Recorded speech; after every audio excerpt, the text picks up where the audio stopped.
Is it still the economy stupid? And how do Democrats get better at messaging in general? It's always the economy stupid. Man, if you can't re-engage, there's something wrong with you. You better go reevaluate your life because, frankly, you're not a very good person. If you want to run people in primaries, get out of being vice chair at DNC, do whatever the you want to do. Till you understand what people's critique of the Democrats is, you can't fix it. And it's we're old, we're urban, we're all for the cities. We have let ourselves be defined from the outside more than we're willing to define ourselves from the inside.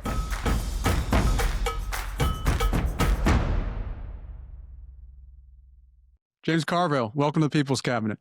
Well, okay. Glad to be in any cabinet. Maybe locked in the cabinet or something. There you go. 33 years ago, a sign hung in the Little Rock, Arkansas election of Bill Clinton for president. And point number 2 was the economy's stupid. It seems like even today, there's still debate about communications in the Democratic Party. It still seems today that the Republican Party sometimes or oftentimes gets the best of Democratic messaging. So my question to you is it still the economy stupid? And how do Democrats get better at messaging in general? Okay. First, of course, it's always the economy stupid. Why? Count the number of economic transactions that an average human being has in a day. I mean, there's no way you can get away from it. You get gas in your car, not just groceries, leisure time, transit fares, education. I mean, so thus it was, thus it is, and thus it forever shall be. You remember, of course, the first one was, thank you for pointing out, it was second was change versus more of the same, when people are in a change mood. But in Republicans traditionally do better. Which party do you think is better for the economy, Republicans or Democrats? Republicans generally come out more than the margin of error ahead of that question. Now, there is not a single positive economic indicator that has not done significantly better under Democrats and Republicans. And let me talk about positive economic indicator. Yes, GDP growth. Yes, job growth. All right. Yes, corporate profits. All right. Yes, deficits. Okay. And it's not even close. A guy did a paper in the title of it. It's not even close. So not only do we have a case to make, we have a slam dunk historical case. It's not close. Then why is it that we still struggle with this? Because we look constipated. So, all right. And so if a party looks constipated and it looks like Biden is too old to do anything, well, he didn't have anything to do with it. And we have let ourselves be defined from the outside more than we're willing to define ourselves from the inside. Do you see elected officials now at least starting to heed this, especially after the kind of autopsy of 2024? And I'm curious on your perspective on Zohran Mamdani's recent nomination with a focus. Obviously, there's some debate about his policy proposals, but with a focus on affordability in the economy. Right. So let's go to that because it's kind of a question today. What did he run on? 85% was affordability. I cannot imagine what it's like to be a lower middle class or middle class person living in New York. I mean, I just I go there, I go to LaGuardia, I get in a sedan and I go to the east side of Soho or some shit like that. But I'm not oblivious to what I'm seeing around me. But I think that people are going to maybe read too much into this. I'd like to see another confirming event. But what I do think is underneath, I don't think ideology is now the prime predictor of voting behavior, which has not been the case ever since I can remember. In fact, there's in the sense that we think of conservatives, it doesn't exist anymore. But actually, it's Tom Tillis and Don Bacon, and they can't even run again. On the Democratic side, it looks like we try to learn the lesson and then we get yanked back into some other discussion. I think the Trump presidency, this term of the Trump presidency, is 90% the fault of the Democrats. Why do I say that? First of all, there was a semi-embrace of identity language, which is the worst possible thing we could have done. It just set us back decades. And, of course, now no one uses that. In fact, I'm told even AOC scrubbed her website of any pronoun stuff, but it got out there and people noticed it. It was really stupid. I mean, it was on a level that we can't even imagine. It was politically stupid. Secondly, 80% of people wanted Biden not to run. And we resolutely refused to give them that. And it just, you could see it in the polls. It was, I'm talking about prior to June the 27th, that catastrophic night. And I guess it was Atlanta. And then not only so Biden says, I'm not running, but you're going to pick my vice president, and she's not going to be able to say she would do a single thing that I didn't do. And when 75% of people wanted something different, okay, they weren't looking for a genocide. They weren't looking, for segregation. They weren't looking for something. They were just looking for something different. And he gives her the keys. She takes the headquarters, the campaign manager, the strategist, the furniture, the phone number, the everything. And then she goes on The View and says, I wouldn't change a thing. And now we know that she was, well, we almost forced people to vote against us. If 80% of the people were saying, we want something different, and the Democratic Party says, no, that's not good for you. You're gonna eat what we're serving you, and you're going to like it. And you know what? They didn't like it. And it was our fault. So how would you have, what would have, in retrospect, obviously, what would have been the thought process that would have made sense for you in 2024? Well, as I said in the New York Times on the 7th of July, 2024, let President Clinton and President Obama host 4 regional town halls. Let them invite 6, 7, 8 people to participate. You know what the audience level would have been for that? God, all right? Let them go to Chicago. Let's have some excitement. I mean, and people say, well, it could have ended poorly. Well, it couldn't any more poorly than ended now. How do you get any worse than losing the goddamn election, all right? And just think if you would have done that, and you would have had people up there from other places, 15 miles away from salt water, who could string a sentence together. People go, shit, I didn't know they had that. Geez, I thought they were all old and lived in cities and living in the past. That's what people, until you understand what people's critique of the Democrats is, you can't fix it. And we're old, we're urban, we're all for the cities. And that's the way huge numbers of Americans think. And we kind of give them every reason to think that way.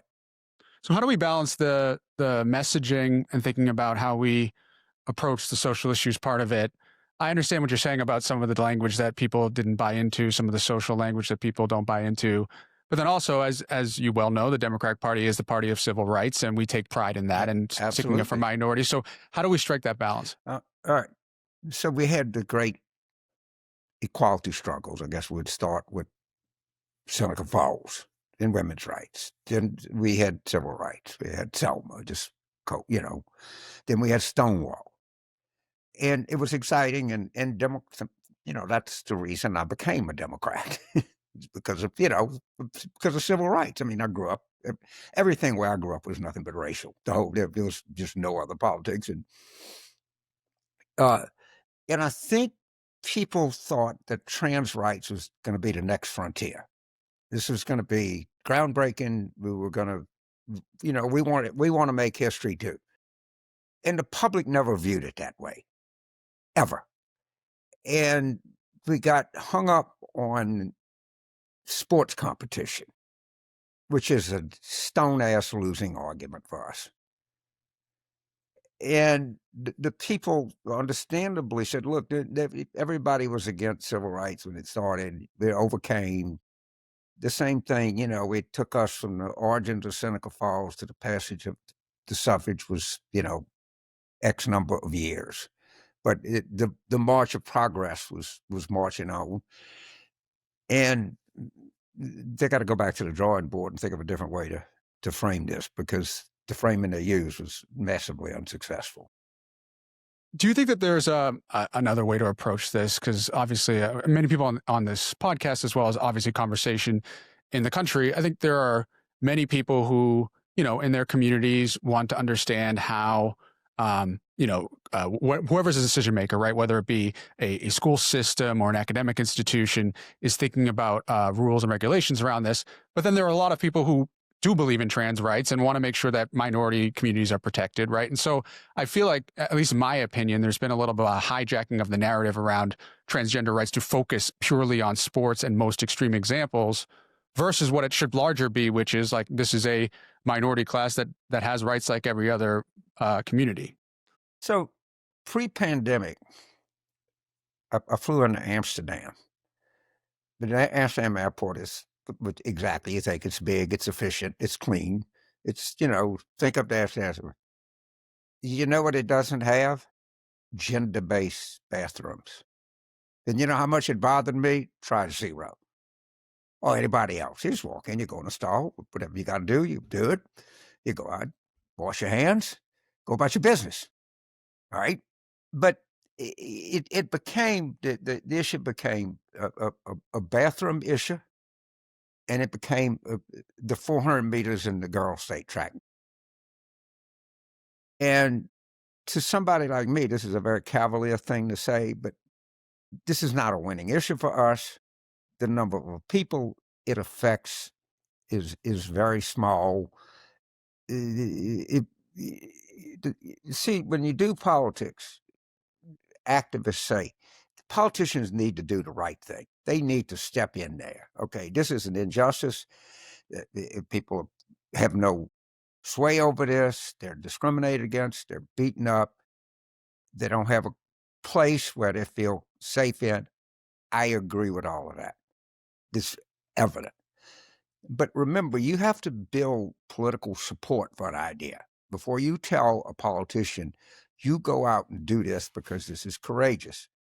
So when the unions went to Franklin Roosevelt and they wanted to establish a minimum wage, you know what his answer is? Good. Now go out and make me do it. So Martin Luther King and Young are flying back from Oslo after King won the Nobel Prize. And so King tells Young, tell the pilot I want to stop at Dulles. I want to go see the president. Stops. King and Andy go to the White House. Goes Johnson, massive asshole, makes him wait 6 hours. He comes in and King said, Mr. President, we appreciate all the works that you've done on civil rights, but if we don't have voting rights, this is not going to be for naught. The two are incompatible. You can't have one without the other. And Johnson says, Martin, let me tell you, I've expended all our gas I got in the tank getting the civil rights bill through. I mean, I've been twisting arms. I spent all my energy. I just don't have the power to do this. Now, what a current left-wing activist would say, you piece of shit, this is justice. You need to stand up right now. This is what you must do. So they get back on the plane. King looks at Andy and says, the president needs more power. Let's go out and get him some. Ergo, Selma. Right? He didn't say, look at that cracker, racist son of a bitch, won't even stand for us for voting rights. No. He said he didn't have the power. Let's go get him some. So if I'm advising, I don't know, everything's a community. I hate the word, but okay, if the trans community, I'd say build support for what you're trying to accomplish. Give politicians some cover. But to say you have to vote for this because it is an issue of fairness and justice, assume you get a politician that feels that way, he's not going to be in politics very long, or she's not going to be in politics very long. You follow what I'm saying? Build support for your idea. Well, speaking of support, you had an article in the New York Times in February about the Republican Party where you made allusions to this already, but that the Republican Party, quote, flat out sucks at governing. And one of the advice you gave was to roll over and play dead and kind of let them walk into it. Do you still believe that today? And what's your opinion on this big, beautiful bill, okay. for example? So the example I use is rope-a-dope. I got news for you. I'll eat through punches after 6 rounds. Okay? But sometimes what I do is say things that are really provocative to make a point. If you remember in the Times in March of 24, I said I thought we're doing terrible with male voters. And they said, why do you think that? I think because there's too many preachy females in Democratic campaign culture. You know what no one has told me since Election Day? You're wrong. Not a single person. Right? Because I knew that would cause an eruption. I wanted it to cause an eruption. It caused an eruption, but no one did anything about it. So, like, I didn't dare say this. Oh, my God, the guy's living in the 50s. He's living in, the 18th century. Shit, I don't know what I was living in. But what you're saying is this is not the version that you think that there should be some punches being thrown right now. What I'm saying is rope-a-dope, all right? And so what I'm going to do in a little over 2 weeks, I'm going to go to Gettysburg, and I'm going to do a video on how the Battle of Gettysburg informs today's politics. So there's in politics, what I was saying, just you're not going to get anywhere just starting with massive resistance, throwing your hands in the air, screaming, yelling and stuff like that. Let them in. All right. Don't mind, fall back to the high ground. Stake your position. And, the Battle of Gettysburg was not one on aggressiveness. It was one on the high ground and making the other side make mistakes. And I think that's exactly what's going on now. I obviously don't think we should be playing possum in late June or early July. That would never be what I'm saying, but I wasn't ever advocate. But what I was trying to do is say, calm down, let them come. All right. There's no chance they're going to get this right. None. And they didn't get it right. And they are now stuck. I was watching this guy. He's actually pretty smart. He's a little animated. Harry Eaton, T-E-N. Yeah, on CNN. He was like blown away how unpopular this thing was. He was just like, I can't believe this. He was like, the guy was like, it was minus 28. And I think he's a pretty good at what he does. He strikes me as, one of these kind of quant guys, but he seems to be, the better side of that kind of. And so now they're in. And do you realize how bad they're going to lose in Virginia? They're pretty bad. It's not going to look good. It's going to, okay. And of course, you don't see Spanberger, you don't see Mickey Sherrill out throwing their arms in the air. We're defeating the evil empire, and we're doing this. They're winning by. I have background as a CIA agent, as a Navy pilot. I know how to make lives better. We're going to do these kinds of things, and that's the winning formula, time and time again. If you do it 100 times, it comes out 100 times the winning formula. Somebody still wants to try something different. There's nothing new. I always get the question, James, what's new in American politics? Nothing. Nothing. And so how do you think, obviously you had a famous debate with David Hogg. I think afterwards you came to the conclusion that you said that the DNC needs him. There's obviously been a lot of discord with the leadership of the DNC. What's your current feeling about DNC leadership and where we need to go? So, I told a guy, I said, this guy's bright, he's energetic, you need people like this. He's also massively stupid. All right. And so I was trying to say, look, man, the people that are on the DNC, these are people that work precincts for 35 years. All right. These are people that they may not be the most savvy people in the world, but most of them have like given their lives to the Democratic Party.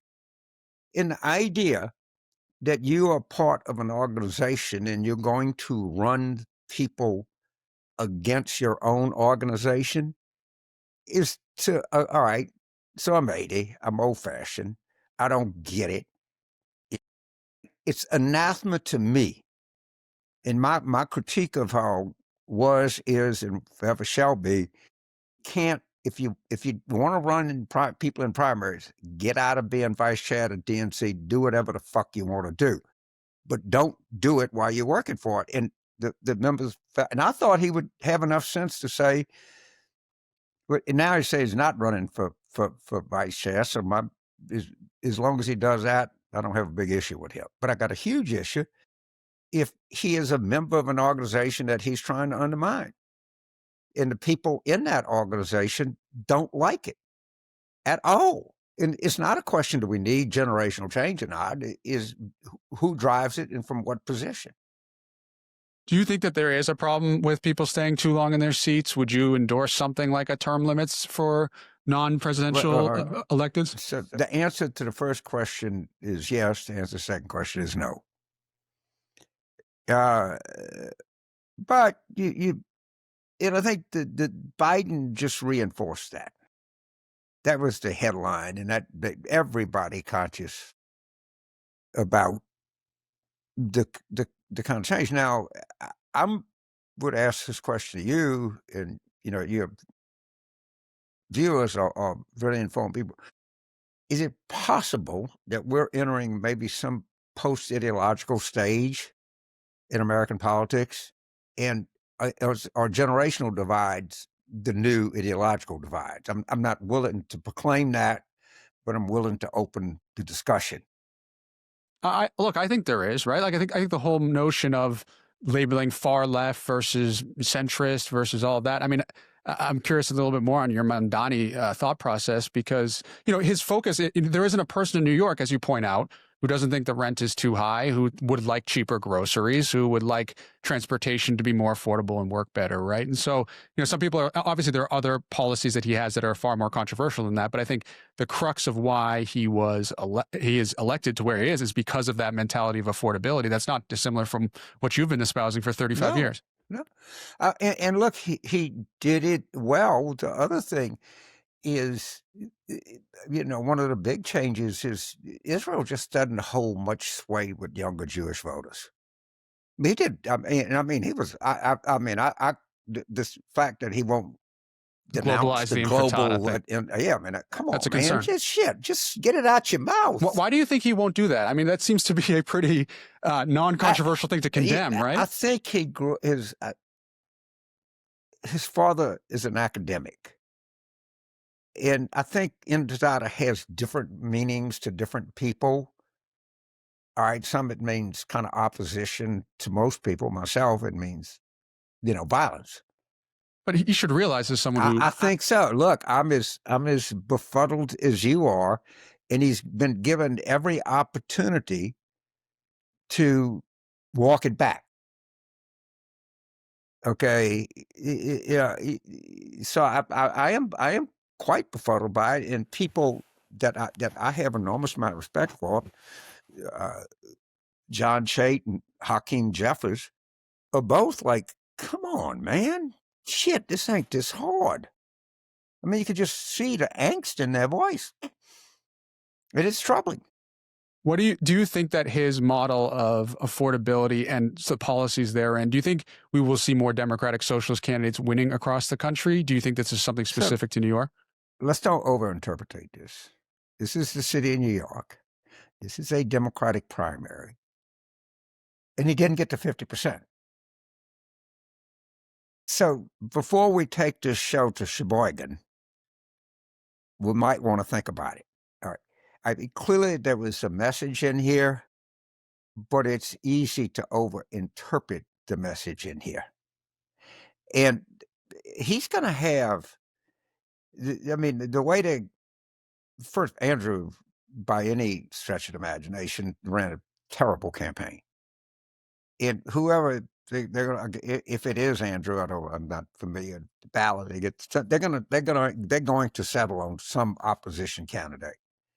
And the question that they should ask: can this guy really run a railroad? At the end of the day, do you think this we have transit system, we have police department, we have the port authority, we have airports, we have national security, we have the UN, we have street cleaning, we have garbage pickup, toilets to flush. I mean, there's a city to run here. And I think when they come after him, it's going to be, can he really run this railroad? Because the ideological attacks, they've seemed to be absorbed. I mean, he was hit hard on Right. A socialism. lot of money spent against him. I mean, no one that didn't know to speak of his positions, but the one thing they didn't ask is the fundamental question: can he run this railroad?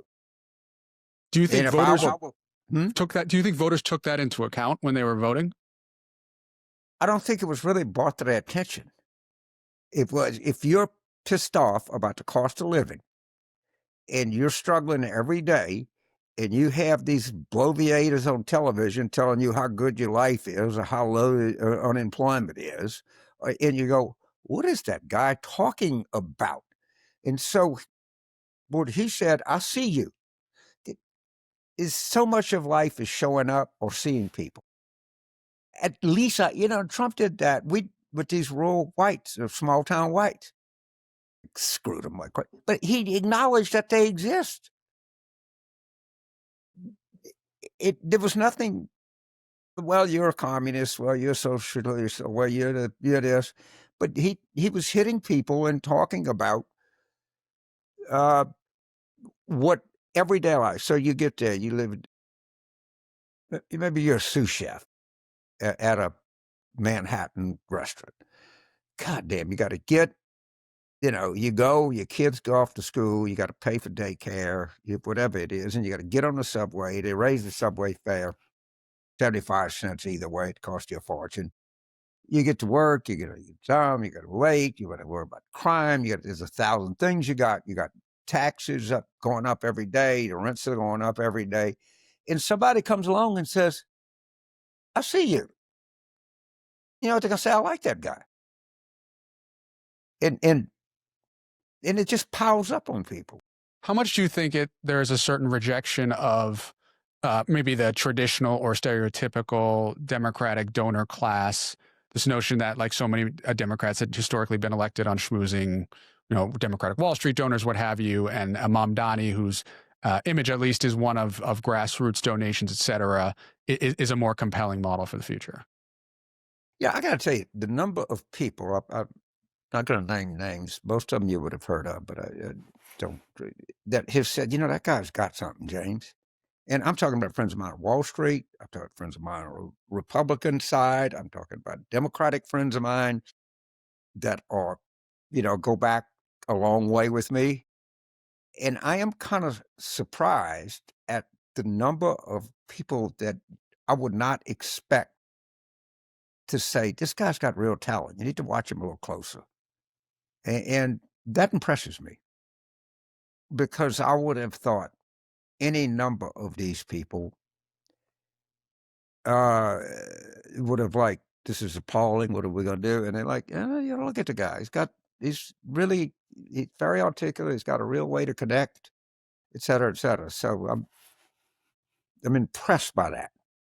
And these are not the usual suspects. This is not the faculty lounge kind of people. These are pretty hardened political people. Some of them pretty hardened business people. Some of them pretty hardened Republicans. And they all kind of, I don't know, maybe so. So how do you think about the larger Democratic representation right now in their opposition to Trump? Obviously, Mamdani is one formula of that. The polls consistently, as you know, show 27% approval rating for Democrats right now. And fight is the number one issue that people seem to say they aren't doing enough of. Do you think they're doing enough, and what could we be doing better?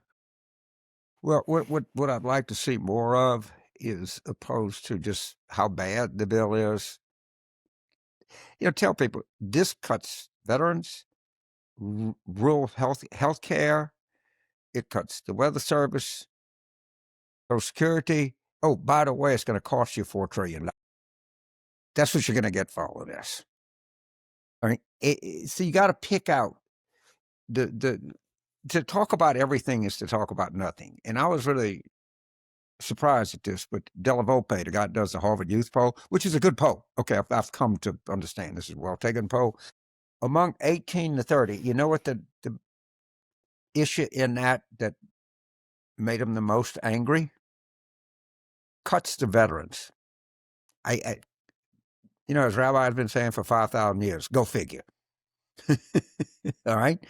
But I think that people look at it like, if they would fuck a veteran, then they'll tell me what they do to me. I don't have anything. I mean, like, this is all veterans. We got to take care of our veterans. This is sacred contract the nation has. I mean, with our heroes and, blah, blah, blah, blah, blah. If they're going to cut a veteran, they're going to kill me. And I think there's just a sense of fairness on that where you can't do that. You don't pay these. I was in the military myself and fortunately got shot at. You go in, we don't pay you very much. The hours are shitty. You might get hurt more than most people. But when you get out, so I get out, you got to understand, in 1971, I went to law school. I got $300 a month. Tax-free, do whatever I wanted to. That's $371 a month. If my tuition was $140 a semester. Who can do that now? No one.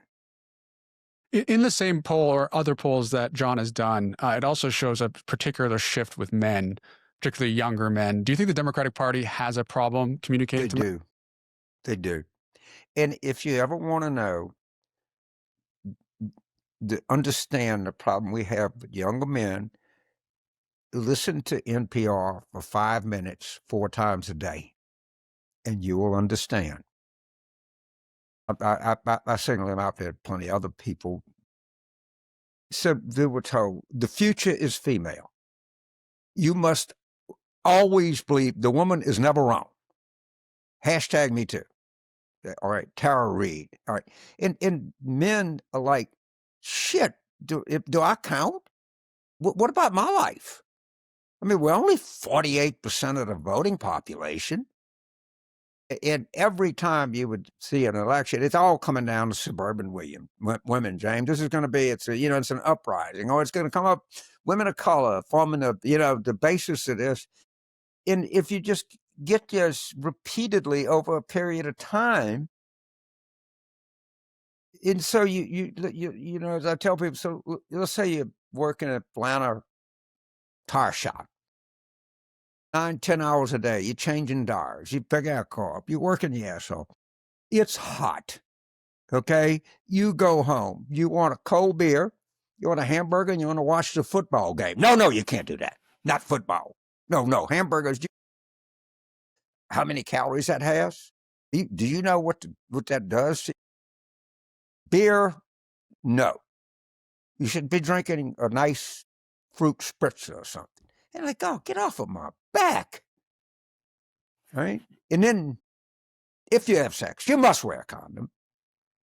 And yeah, I mean, we just never communicated with him.